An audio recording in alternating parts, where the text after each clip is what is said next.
নবীজির একটা বিড়াল ছিল, নবীজির একটা বিড়াল ছিল, নাম হচ্ছে মুয়েজ্জা। নাম কি? মুয়েজ্জা।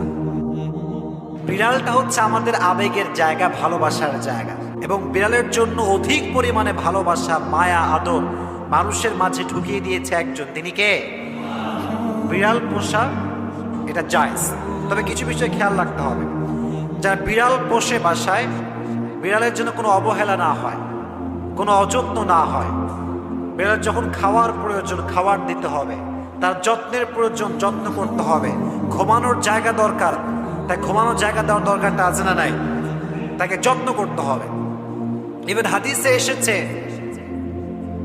একজন মহিলা একটি বিড়ালকে আটকে রেখেছিল এবং তাকে খাওয়ার দেয় নাই, তার যত্ন করে না, তাকে ছেড়ে দেয় নাই।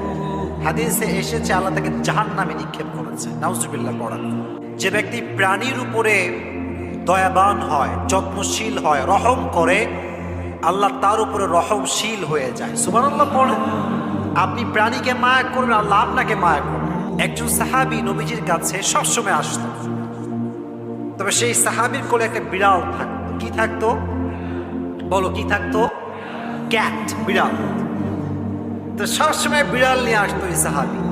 তো একদিন নবীজি তাকে ডাকড়ায়, বিড়ালের বাপ। কিসের বাপ? বিড়ালের বাপ।